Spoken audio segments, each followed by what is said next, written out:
Oui, bonjour à tous les amis de Minutes de Sagesse. Nous sommes en train de partager sur le thème de l'amitié. Voilà, alors l'amitié, c'est important. Pourquoi? Parce que nous sommes des êtres sociaux. L'homme est un être social. Il a été fait pour vivre en communauté, pour vivre avec les uns et les autres. Nous n'avons pas été faits pour être des ermites. Vous voyez les ermites, les hommes qui vivent dans des caves reculés, etc., qui n'ont pas de contact avec les gens pendant des mois, des années, etc. Imaginez si la Terre était remplie d'ermites. Je pense que l'humanité aurait disparu depuis longtemps. Voilà. L'homme est un être social d'abord. Nous avons été programmés pour vivre en communauté, c'est-à-dire en famille, en groupe, en tant que nation, en tant qu'église, en tant que groupe de travail, entreprise, société, etc. L'homme est fait pour vivre en communauté. Voilà. Une des plus grandes richesses de l'homme, ce sont les relations. Les relations que nous avons avec les autres, c'est ça vraiment la grande richesse de l'homme. Et c'est pour ça que l'homme s'épanouit beaucoup plus dans les relations que dans l'avoir. Voilà. L'homme s'épanouit beaucoup, s'épanouit dès le sein maternel. Les relations. Voilà. Nous avons été créés comme ça, nous avons été programmés comme ça. Nous allons lire dans la Genèse 2, 18, il est dit « Il n'est pas bon que l'homme soit seul, je lui ferai une aide semblable à lui. » Ça, c'est Dieu qui parle dans la Genèse et qui annonce justement que l'homme est fait pour le relationnel. Et le relationnel, dans la tête de Dieu, le relationnel, c'est l'aide. Voilà. À tous les niveaux, dans nos relations, il y aura une part d'aide. Ça, c'est ça que Genèse 2, 18 nous montre. À tous les niveaux, dans nos relations, il y aura une forme d'aide, une part d'aide que nous allons donner ou que nous allons recevoir. Voilà. Ou il y aura la dynamique dans les deux sens. Soit on est aidé dans une relation et on est aussi aidé. Voilà. Il y a des relations où c'est nous qui allons donner, et d'autres où c'est nous qui allons recevoir. Mais il y a aussi d'autres relations où il y aura la dynamique des deux. Le donner et le recevoir. Voilà. Donc, c'est très important. Il n'y a pas de vie communautaire sans ça. On a besoin des gens qui nous aident. C'est pour ça que, par exemple, ceux qui disent qu'ils sont des self-made men, ce sont des gros menteurs et des gros orgueilleux, parce que ce n'est pas possible que quelqu'un se fasse tout seul. Dès la conception, dès notre conception, nous avons bénéficié de l'aide. L'aide d'abord de la maman, parce que si la maman, par exemple, n'avait pas voulu garder la grossesse, bon, elle s'en serait débarrassée. Mais à partir du moment où une grossesse est là, une grossesse est acceptée, menée à terme, eh bien, il y a eu des gens qui ont été en charge de la grossesse. C'est-à-dire, il y a eu des gens qui ont pris la responsabilité de nous aider quand nous étions déjà dans le sein maternel, à partir de la conception. Il y a eu des gens qui ont pris déjà notre responsabilité. Donc, la relation d'aide commence dès le sein maternel, mes amis. Il ne faut pas se tromper. C'est pour ça qu'il faut respecter les parents, nos parents biologiques, qui ont pris vraiment ils ont pris la décision de pouvoir prendre leurs responsabilités, de s'occuper de nous. Donc, l'aide commence dès le sein maternel. Voilà. Voilà, donc c'est important pour l'homme d'avoir des amis. C'est important pour l'homme d'interagir avec des personnes. Et les relations que nous allons avoir, eh bien, il y aura plusieurs degrés. Mais ce qui est important, c'est de savoir avec qui est-ce que nous nous entourons. De qui est-ce que nous recevons nos conseils? De qui est-ce que nous recevons des encouragements? Voilà. Ces personnes-là, ça doit être des personnes que nous devons pouvoir bien choisir. Hein? Voilà, il faut bien choisir qui t'entoure. Pourquoi? Parce qu'ils vont avoir une influence sur toi. Hein? Les gens qui doivent avoir une influence sur toi, ça doit être des gens que tu as bien choisis. Voilà. Tu dois connaître d'abord tes valeurs. Pour bien choisir, tu dois d'abord connaître tes valeurs. Quelles sont tes valeurs? Quelles sont tes valeurs? Tu crois en quoi? Qu'est-ce que tu vises dans la vie? C'est ça qui va déterminer aussi la qualité des amis que tu auras ou qui vont t'influencer. Les Français disent, dis-moi qui tu fréquentes et je te dirai qui tu es. Dis-moi qui tu fréquentes et je te dirai qui tu es. Voilà. Parce que je ne vois pas, par exemple, quelqu'un, un voleur, un criminel, hein, être ami avec quelqu'un qui est droit, quelqu'un qui est doux, quelqu'un qui travaille. Je ne vois pas cette relation-là, je ne vois pas sur quoi est-ce que ça va se baser. Les voleurs, les voyous, les brigands, etc., les criminels, ils restent entre eux, ils se comprennent. Ils sont entre eux, ils se comprennent, ils se choisissent, ils savent se reconnaître. Voilà. Et les gens intègres aussi, ils savent aussi se reconnaître. Les gens intègres savent se reconnaître. Souvent, les personnes qui sont mariées vont se choisir entre personnes mariées. Ceux qui sont parents vont se choisir entre parents. Les célibataires aussi vont se choisir entre célibataires. Pourquoi? Parce qu'ils ont les mêmes cercles d'intérêt, les mêmes centres d'intérêt. Voilà. Alors, qui est-ce que toi tu choisis?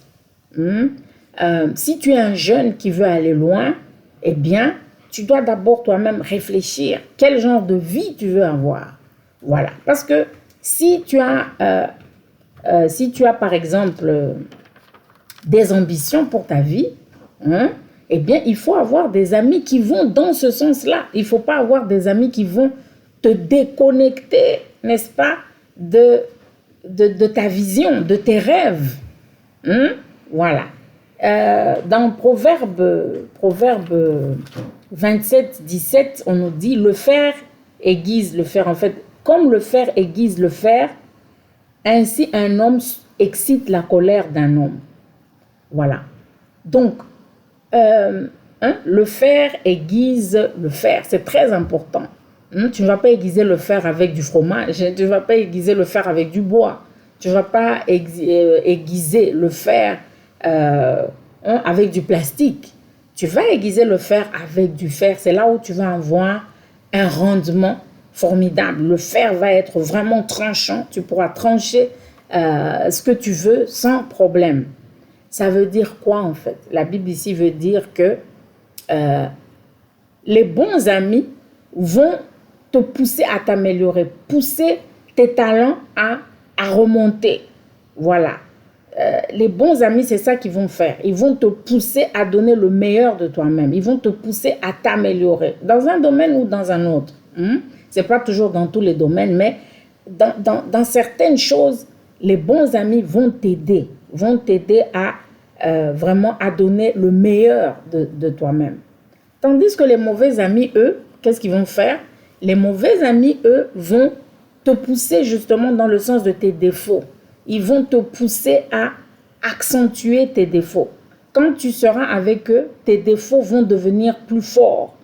Voilà. Si tu étais un peu paresseux, tu vas devenir beaucoup plus paresseux. Si tu n'étais pas intègre, tu vas devenir beaucoup plus tordu. Si tu étais querelleur, eh bien, tu vas devenir encore plus difficile. Voilà. Parce que tu es entouré de mauvais amis. Quand tu es entouré de mauvais amis, eh bien, ces mauvais amis-là, leur travail, en fait, leur penchant, leur mission va être de faire monter beaucoup plus le mauvais côté que tu as. Voilà, les défauts que tu as. Voilà, ça, c'est ça le problème justement avec les amitiés. C'est pour ça que tu dois savoir où est-ce que tu vas. Qu'est-ce que tu veux dans la vie. Voilà. Si tu veux, par exemple, finir tes études, on a vu des gens très intelligents, je me souviens j'ai eu à causer avec quelques mamans qui pleuraient, qui disaient, voilà, moi, mon fils était le deuxième à l'école, ma fille travaillait très bien à l'école, mais depuis qu'elle a rencontré un certain groupe, depuis qu'elle a rencontré cette fille, depuis qu'elle a rencontré ce garçon, depuis qu'il a rencontré cette fille, c'est fini, il ne veut plus étudier, c'est fini, tout ça, ça ne l'intéresse plus, tout ce qui le passionnait avant ne l'intéresse plus, il ne veut plus étudier, et maintenant, il fainéante, il fuit l'école, etc. Il a même abandonné l'école, elle a même abandonné l'école. C'est venu d'où? Ce ne sont pas des décisions qui viennent comme ça d'un coup, ce sont des décisions qui viennent à cause d'une influence. Abandonner l'école, hein? Ça vient à cause d'une influence. Il y a des gens qui abandonnent l'école, qui abandonnent l'université, qui abandonnent leur apprentissage. Ils étaient quelque part en train d'apprendre quelque chose pour pouvoir gagner leur vie honnêtement. Du jour au lendemain, ils abandonnent tout ça. Pour remplacer ça par quoi? Non. Ils sont là. Ils jouent. Ils préfèrent jouer. Hein? Ils sont dans les jeux vidéo, dans les jeux de dames. Ils préfèrent flâner, se promener, etc. Hein? Ils vont voir les magasins, ils vont en ville, ils vont ici et là, sans but. Voilà. Ça, c'est à cause d'une influence. Hein? Et l'homme est très sensible justement à l'influence. Parce que, pour nous, c'est la relation. Il n'est pas bon que l'homme soit seul. Donc, ce qui est bon, c'est que l'homme ait des relations, c'est que l'homme soit entouré, mais pas par n'importe qui. L'homme doit être entouré, mais pas par n'importe qui. Voilà. Donc, tu dois choisir les personnes avec lesquelles tu t'entoures. Et on doit retrouver la dimension d'aide parmi les gens que tu fréquentes, les gens qui t'influencent. On doit retrouver cette dimension d'aide parce que la dimension d'aide, c'est le divin. C'est ce que Dieu a voulu. Dieu a voulu que tu aies des relations qui t'aident. Voilà. Il y a de ces relations. Hein, moi, je me souviens quand nous étions adolescents à l'école, il y avait de ces enfants, ils avaient toujours leurs notes en ordre. Hein? Et ils pouvaient t'expliquer. Tu vois, une matière qu'il avait bien compris, il va t'expliquer. Il a la patience de t'expliquer, etc. Et avec eux, tu sentais que tu voulais, tu voulais aussi avoir des notes en ordre. Tu voulais aussi montrer que toi aussi, tu comprends la matière. Voilà, ils avaient une bonne influence sur nous. Je me souviens, il y avait des amis avec lesquels on allait jouer. On se donnait des heures. C'était après avoir fait les devoirs. Voilà. Mais il y avait aussi d'autres enfants qui étaient connus pour ne jamais faire leurs devoirs, jamais remettre leurs devoirs à temps, qui étaient difficiles à la maison. Et on a vu que dès qu'ils sont devenus adolescents, ils ont carrément commencé à fuir l'école. Voilà, très tôt, à fuir l'école. Mais il y a des gens, c'est vrai, qui ne sont pas faits, par exemple, pour apprendre d'une manière classique. Oui, mais il faut qu'ils remplacent ça par quelque chose de bien, pourvu que ce soit quelque chose de bien, quelque chose qui les améliore, qui les aide à améliorer leur talent, qui les aide à améliorer leur qualité, voilà, les dons naturels qu'ils ont. Là, ça va. Malheureusement, ce n'est souvent pas le cas. Malheureusement, souvent, voilà, on voit qu'il y a des jeunes qui abandonnent les bonnes choses qu'ils faisaient. Ils abandonnent l'apprentissage, ils abandonnent l'école, ils abandonnent même le sport. Il y avait des gens qui avaient des dons pour être des bons athlètes de haut niveau, mais ils abandonnent parce qu'ils ont des amis qui les poussent à la paresse, qui les poussent à vivre un style de vie contraire à ce qu'ils étaient en train de faire, contraire à la discipline, contraire aux ambitions ou aux rêves qu'ils avaient. Voilà, donc c'est très important de savoir choisir ses amitiés. Proverbe 4, 23 nous dit « Garde ton cœur plus que toute autre chose, car de lui viennent les sources de la vie. » Voilà, il faut garder son cœur. Quand tu as un ami, tu l'ouvres ton cœur. Dans le mot « ami », il y a amour dedans. quand tu as un ami, donc tu lui ouvres ton cœur. Mais tu ouvres ton cœur à qui? Voilà, tu dois pouvoir ouvrir ton cœur à des gens qui sont capables de t'aider. Il faut que la relation d'aide soit là. Il faut qu'on la retrouve. Voilà. Mais pour ça, quelles sont les valeurs des gens avec lesquels tu vas t'entourer? Si tu t'entoures avec des gens qui sont sans foi ni loi, parce qu'il y a des gens comme ça qui sont sans foi ni loi. Ils ne prient pas, ils n'aiment pas Dieu, ils ne cherchent pas Dieu, ils ne lisent pas la Bible, ils sont sans foi ni loi et ils n'ont pas de morale non plus. Donc ce sont des rebelles. Il y a des gens comme ça, ils sont rebelles à l'autorité, ils sont rebelles aux parents, rebelles aux professeurs. Ils ont toujours des problèmes avec les professeurs, ils ont toujours des problèmes avec leurs parents. Ils ne peuvent pas garder un travail, etc. Ça sont des gens qui ont un problème de comportement. Alors, il ne faut pas être ami avec ce genre-là de personnes. Parce que ce sont des gens, ils n'ont pas d'ambition, ils n'ont pas de rêve. Ou même s'ils ont des rêves, ils ont des ambitions.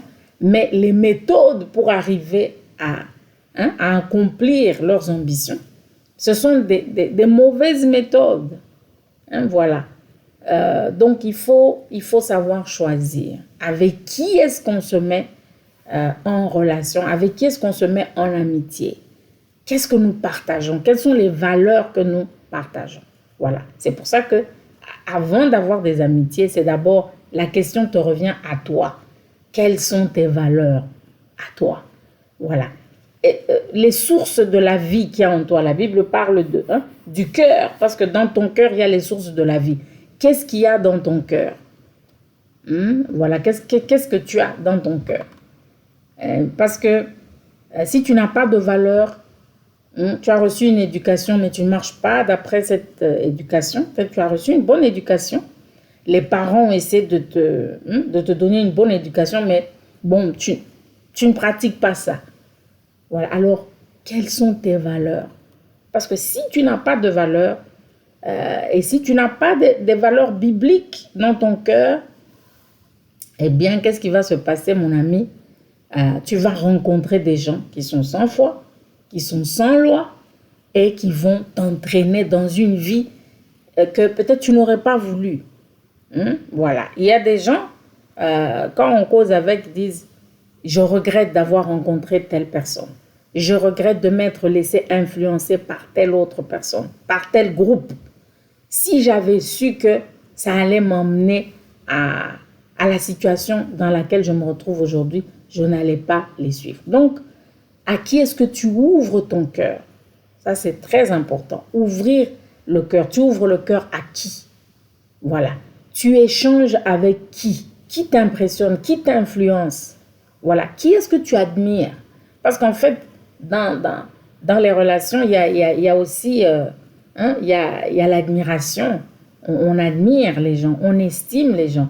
On les apprécie, on apprécie leur manière de vivre, de s'habiller, leur style de vie, etc. Mais c'est qui t'impressionne, qui t'impressionne, qui t'influence? Voilà. Parce que ces gens-là, ils vont te connecter à leur croyance, à leurs valeurs. Voilà. Est-ce que toi, ces valeurs-là que eux ont, ce sont tes valeurs? C'est ça la grande question. Est-ce que, voilà. Moi, je me souviens que quand j'étais adolescente, 13 ans, 14 ans, bon, j'aimais bien étudier parce que j'étais très influencée par mon père, qui était professeur d'université, grand intellectuel, avocat, etc. Bon, c'était un intellectuel, un homme de culture, et il nous a transmis ça. Alors, j'aimais les amis qui étaient comme moi. Voilà, qui aimaient lire, qui aimaient l'histoire. On discutait, etc. On suivait les nouvelles, les documentaires. On avait des petits journaux pour écrire, etc. Voilà, ça c'était le genre d'amis que j'aimais. On se passait les livres. C'était vraiment On aimait bien ça, se passer des livres, discuter sur des livres, discuter sur des documentaires. Hein, et voilà quoi. Mais bon, à un certain moment, j'ai changé. Quand mes parents ont commencé à avoir des difficultés dans leur ménage, bon, j'ai eu un temps de révolte, j'ai eu un temps de rébellion contre les parents parce que je ne me retrouvais plus. Hein, et alors j'ai rejeté en bloc les valeurs qu'ils avaient eues à m'inculquer. Et alors là, j'ai remarqué que les filles qui m'attiraient, bon, c'était des filles qui n'aimaient pas vraiment l'école, elles n'aimaient pas l'école, elles étaient paresseuses, elles voulaient être à l'extérieur, il faut sortir, il faut, à la moindre occasion, il faut sortir. Elles ne remettaient pas les devoirs à temps, elles trouvaient que l'école c'était ennuyeux et que ça durait trop longtemps, quand est-ce qu'on va finir les études, etc. Voilà, j'ai commencé à me plaire un peu. À un certain moment, j'ai eu de ce genre-là d'amis. Si on m'avait dit 2-3 ans avant que j'allais me laisser influencer aussi par ce genre-là d'amis, je n'y aurais pas cru. Voilà, parce qu'en ce moment-là, j'avais d'autres valeurs. Alors, à un certain moment, quand mes valeurs ont changé, j'ai aussi changé d'amis. J'ai cherché des amis qui avaient les nouvelles valeurs que j'avais, qui n'étaient pas des bonnes valeurs. Hein. C'était la rébellion, c'était la rébellion, c'était tout remettre en question. Voilà. Mais ça ne m'a pas non plus rendue heureuse. Je n'ai pas trouvé les réponses à mes questions avec ces amis-là qui n'avaient pas de valeur, qui étaient rebelles. Je n'ai pas trouvé. J'ai même aggravé mon malaise, j'ai aggravé ma tristesse en fréquentant ces gens-là. Voilà. Heureusement que à l'âge de 21 ans, bon, j'ai recommencé à aller prier. Parce que quand j'étais avec ces amis-là, je ne priais plus. Je ne voulais même plus aller à l'église. Je chantais à la chorale. Tout ça, j'avais abandonné. Mais j'ai remplacé ça par quoi? Les choses par lesquelles j'ai remplacé ça, ça ne m'a pas donné la paix. J'ai pas eu de paix. En étant rebelle, j'ai pas eu du tout de paix. En étant rebelle aux parents, rebelle aux professeurs, rebelle à l'école, à la vie, etc. Bon, je n'ai rien gagné. Je n'ai rien gagné comme ça.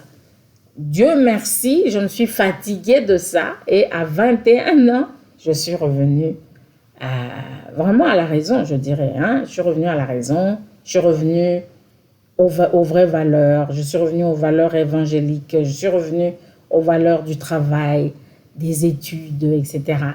Et j'ai retrouvé la joie. J'ai retrouvé la joie d'étudier. J'ai retrouvé la joie de créer, de discuter avec les gens, d'apprendre, de transmettre aux autres, etc. Voilà, j'ai retrouvé ce que j'aimais. Et j'ai retrouvé l'endroit où je m'épanouissais le plus. Voilà. Donc, les amis, c'est quelque chose de très important. Hein? Ceux à qui tu ouvres ton cœur, ceux que tu permets d'entrer dans ton cœur à partir de certaines personnes, eh bien, ça peut complètement abîmer ta vie, comme ça peut te relever ou ça peut t'aider à avancer, à monter plus haut. Donc, la décision, c'est toi. Et il y a ces décisions que ce ne sont pas les parents qui vont prendre ces décisions à ta place, c'est toi qui vas prendre ces décisions-là. Et donc, tu dois faire attention. Tu ne fais pas entrer n'importe qui dans ta vie. Tu ne te laisses pas influencer par n'importe qui. Et toi-même, quelle est ton influence? Est-ce que les gens, quand ils sont avec toi, ils deviennent plus mauvais? Ils deviennent plus mauvais, ils deviennent bizarres, ils changent complètement en mal? Ou bien tu as une bonne influence sur les gens? Ceux qui te fréquentent vraiment, on sent qu'il y a une amélioration. On sent que ils deviennent plus sages, ils sont plus sages, ils sont plus travailleurs, ils ont des valeurs importantes. Voilà. Ça, c'est comme ça qu'on doit définir cette affaire d'amitié. Nous allons nous arrêter là. Seigneur, pardon pour les fois où je me suis laissée influencer par les mauvaises personnes. Pardon pour avoir laissé les gens que je trouvais populaires m'influencer. Pardon, Seigneur, parce que je n'ai pas tenu compte de l'ensemble. Je n'ai pas tenu compte de toi. J'ai laissé des personnes m'influencer dans le mauvais sens. Je te demande pardon. Et je demande pardon aussi pour la mauvaise influence que j'ai eue sur les autres. Tu m'as créé pour que je puisse être une bénédiction, pour que je puisse bien influencer les gens, et pas le contraire. Je te demande donc pardon pour toutes les fois où j'ai failli, et je demande la force de ton Esprit Saint, Seigneur, pour que je puisse changer, pour que je puisse être quelqu'un qui apporte un mieux, un plus aux autres, dans le bon sens. Et je demande, Seigneur, aussi la force de bien choisir mes amis, de bien choisir ceux avec qui je marche, ceux avec qui je prends mes décisions, ceux à qui je me confie. Aide-moi, Seigneur, pour que je choisisse des personnes intègres, des personnes qui peuvent m'aider dans le sens que tu veux. Merci, Seigneur. Amen.